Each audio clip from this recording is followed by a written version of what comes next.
Ce jeune homme est vraiment ingénieux. Dans cette vidéo, il montre comment il fabrique un petit chauffage fait maison en utilisant uniquement du matériel récupéré. Il commence avec un ventilateur d'ordinateur. Il enlève toutes les pales avec une machine de découpe et garde uniquement le moteur placé au centre. C'est cette petite pièce qui va lui servir de base pour la suite. Ensuite, il trouve un aimant en forme d'anneau. Il le fixe sur le moteur avec de la colle chaude. Une fois l'aimant bien collé, il ajoute au-dessus une petite boule en plastique, toujours avec de la colle chaude. Puis, pour renforcer l'effet magnétique, il colle plusieurs petits aimants tout autour de cette boule, jusqu'à faire le tour complet. Après ça, il s'occupe du tuyau en cuivre. Il en récupère un dans un vieux réfrigérateur, mais n'importe quel morceau de cuivre peut faire l'affaire. Il enroule ce tuyau autour d'une boîte métallique de manière à lui donner la forme d'un ressort.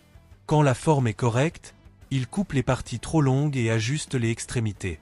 Il prend ensuite un évaporateur de frigo et le fixe solidement sur une planche en bois grâce à plusieurs petites plaques métalliques. Devant cet évaporateur, il colle le moteur modifié qu'il avait préparé plus tôt. Ensuite, il relie les deux extrémités du tuyau de cuivre à l'évaporateur, en vérifiant que tout est bien aligné et bien fixé. Une petite planche est ajoutée au centre pour stabiliser l'ensemble. Il prépare ensuite de la colle à baies, une colle très forte, qu'il utilise pour sceller correctement les raccords du tuyau. Sur le tube de l'évaporateur, il fait un petit trou pour y verser un liquide. Il remplit environ un tiers du système avec de l'huile moteur usagée, puis referme le trou avec de la colle à baies.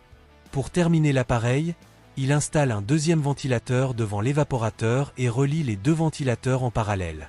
Il ajoute une prise pour pouvoir brancher facilement le chauffage. Une fois tout en place, il teste son invention avec un panneau solaire. Les ventilateurs se mettent à tourner. Le mouvement des aimants chauffe le tuyau de cuivre, ce qui réchauffe l'huile à l'intérieur de l'évaporateur. Avec un multimètre, la température monte à environ 60 à 70 degrés. Le chauffage fonctionne vraiment très bien.